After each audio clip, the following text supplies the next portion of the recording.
Hi everyone, it's Bonnie with a B, back with another thrift video. This time I thought I would flip the script and flip the camera and share with you some of the bloopers that I've been alluding to in my last couple of videos. What's a blooper? It's an item that you treasure, but you get home to find out there's a chip, a crack, a piece broken off, a stain, you name it, but it's something that renders the item less desirable. Everybody does it, even the pros, people that flip will find a broken item they're getting out of the car because they clunked against something on the way home and they hit a bump. They didn't see the chip or crack in the store, etc. So I'm going to share a couple of mine with you. I maybe have had a little more than my share, but you learn from your mistakes. Our Goodwill, by the way, does not allow returns. I've seen videos where people say, well, I'll be taking this back. Right at the top of our receipt at our store, it says, no refunds, no exchanges, no returns, all sales final. So if you buy it, it's yours. A few weeks ago, I showed you some glasses that I found at a local Goodwill. They are Fiesta glasses, and they're lovely, and there were 6 of them. In my video, I showed only 4. The reason, I'll bet you can see. I thought they were dirty. When I got them home, I washed them. Turns out they are etched by repeated dishwashing in the dishwasher. This is caused by fluctuation in temperature and all the little food particles that fly around in your dishwasher, or if you use a granulated dishwasher detergent. Over time, this is what happens. This is why I hand wash all of my glassware. And I know people say, oh, I've never had a problem, blah, blah, blah. I've been married for 46 years, and I've gone through a few sets of glassware for this exact reason. And so I just wash it by hand. It's no big deal. What I will do going forward on these is I will put them into my cart, and I will use one of these. Now, this is a big pack. I wouldn't carry this with me on my thrift shopping, but they do make smaller packs. I just want to show as an example. I will wipe off the glass and put it back in the cart, and as it dries, if it still looks like this, then the glasses will go back on the shelf. I've seen people online say, oh, soak it in vinegar, use a magic eraser. I tried those. These are permanently damaged. So just an FYI on that. Next, I've been looking for a nice pair of porcelain or ceramic, a French couple, because I've mentioned before I am going to start going with a kind of French country sort of theme in my decorating after the holidays. Please excuse me, I'm having a little sinus trouble today, so I'm sipping my cuppa, okay? So my sister and I were thrifting at our local Goodwill, and she brought to me this lovely French couple, and they're beautiful. They're just beautiful. So of course, what do? What I always do. I run my hands all over the piece, especially these ruffles. They're very fine. I don't know if you could see them. Look at that detail. That's where you would think, oh, that's gonna chip. That's gonna be such a, delicate piece there if it just bumped against something, okay? Nothing, beautiful. Examine the lady. Oh, she's holding a hat. The hat's okay. She's looking lovely. She's got her hand. Everything's fabulous. Okay, buy them. To boot, I will tell you that on the bottom were these marks that indicate that they could possibly be Meissen. Meissen is a German porcelain factory that is really old, started making porcelain, I want to say either the late 1700s or early 1800s. And their marks have changed over the years, as does with a lot of pottery and porcelain companies, but they traditionally contain, whatever the mark is, the crossed swords in blue. So I thought, wow, eureka, not only are these gorgeous, I might also have a pair of Meissen figurines. As I've said before, I do not resell. I buy for my own pleasure. So it didn't matter to me whether or not they were Meissen. I just loved them. And if they were Meissen, that would be a bonus. Well, they're not. I went online and some very nice people who are experts in that field told me that these are made in China and that frequently those made in China bore that mark. I'm not sure why they would do that since it is a known Meissen mark, but nevertheless, they are from China. Then I was looking at them later and I happened to notice that where the lady is holding her hat, she is missing her thumb. Okay, I don't know how well you can see that, but she's holding her hat. Okay, and there's the thumb, and the tip of the thumb is missing. I think you see it very well there. So while I was looking at all her fingers and she's holding her hat and none of her ruffles are damaged, I missed that. Still love them. It's not a super noticeable thing. So I think anybody that would come to my house and say, oh, did you see she had those mice and those figurines on the credenza and they were chipped? I don't think that's going to happen. So I'm going to keep them. I love them. Then a few weeks later, lo and behold, here comes another pair of porcelain French figurines. And in this one, the lady has almost the Marie Antoinette style hairdo, and she's carrying her little purse, and the gentleman is carrying flowers. I don't know what his hand is doing there. It's an odd wave, or maybe he was drinking a beer at the time and put it down when he saw her. I don't know. But I thought they were really cute, nicely painted. They're pretty. And on the bottom, they were marked something that in our Goodwill was too dark to see. And that happens frequently. Our Goodwill, our local one, I should say, used to be an old produce store, so it was great lighting if you were picking out apples and oranges, but not so much when you're looking at fine porcelain figurines and the bottoms and looking for chips and things. So again, didn't care what they said on the bottom, brought them home, found out they're made in occupied Japan, which of course dates them because Japan was occupied by the United States after World War II. So it dates them in that period. But then again, I'm examining them more closely a little later, and I noticed the lady must have been holding something right there in her little hand that broke off. How could I not see that? I have no idea, because I really, after the last ones, I was like, oh, yeah, she's got all her fingers. Well, duh, okay? I think she was holding a fan. She wouldn't be holding flowers because he's bringing her flowers. So I don't know if I'm going to keep this one or not.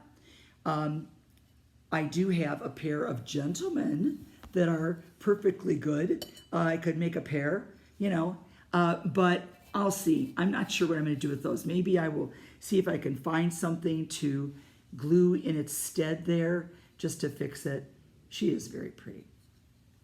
So some lessons you learn twice.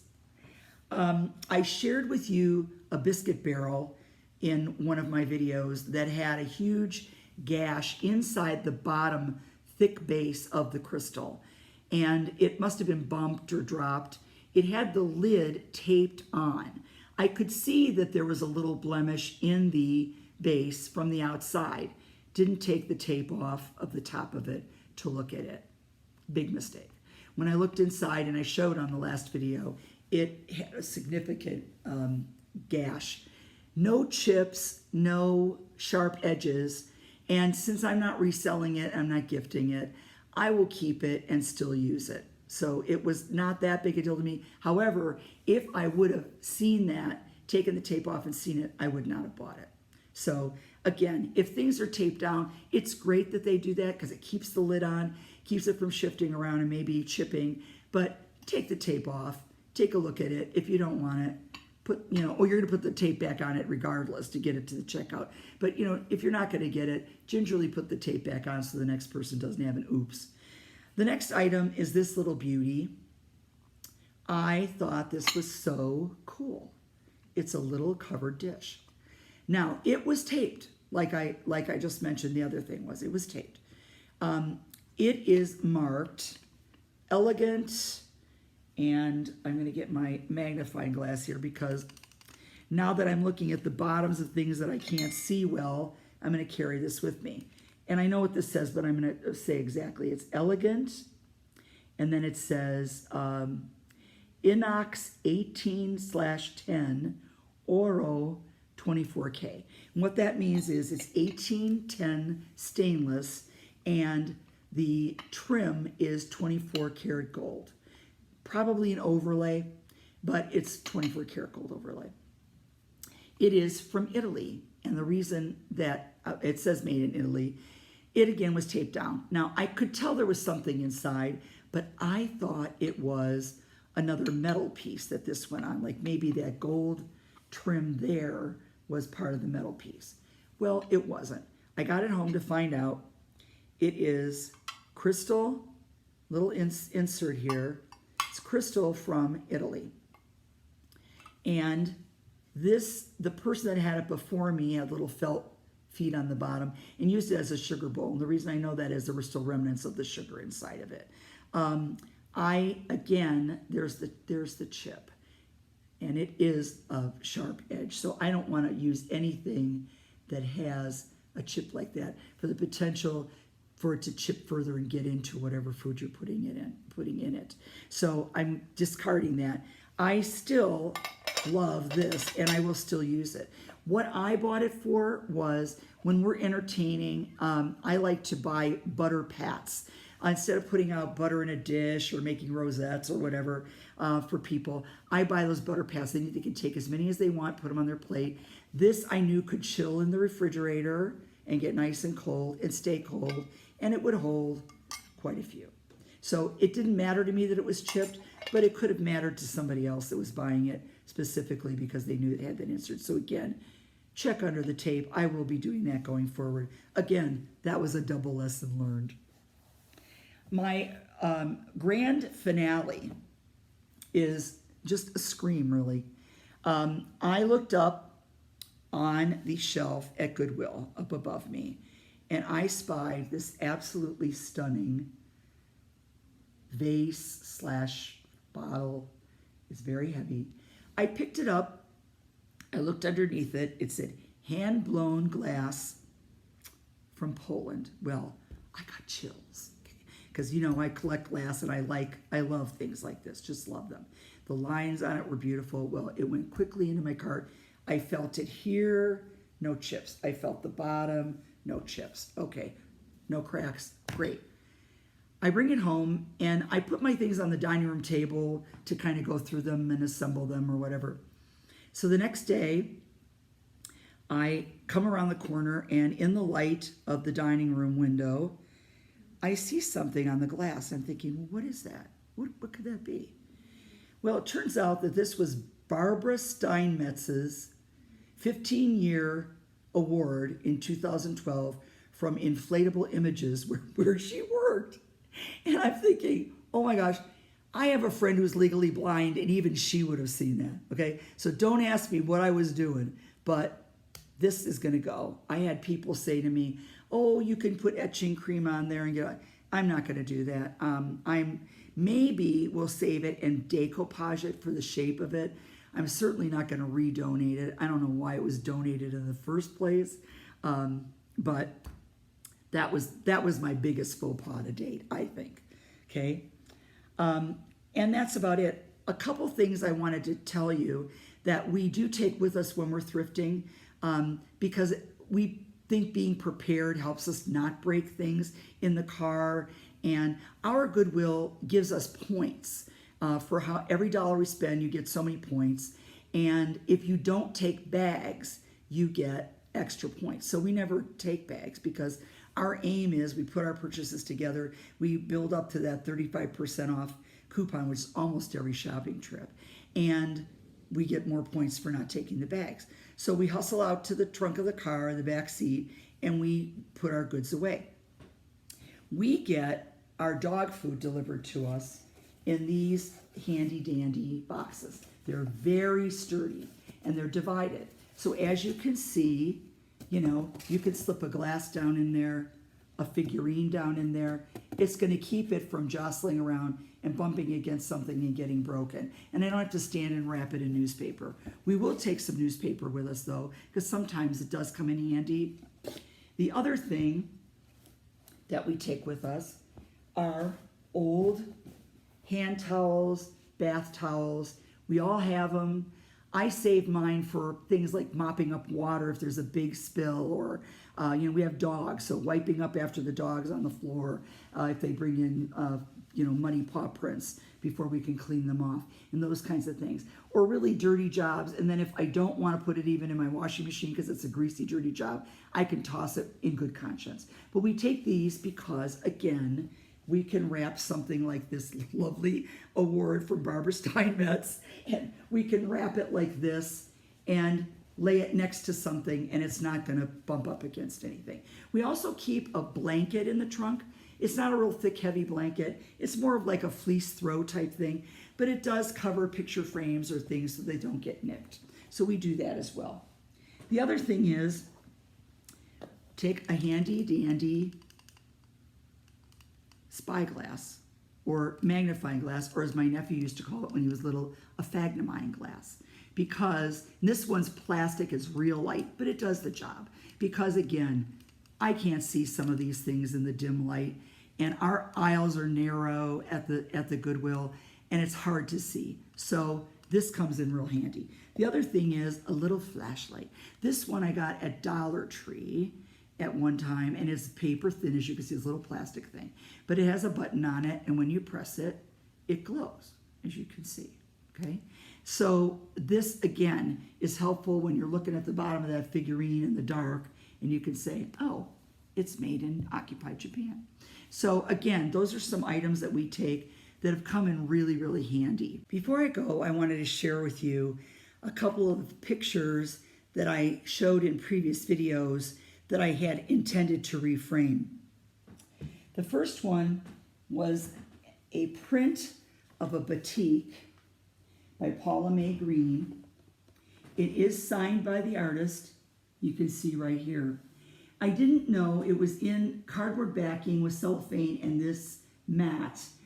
So I didn't know if it was a limited edition print, because she did do some of those. Sorry for any reflection here. She did do some limited edition prints.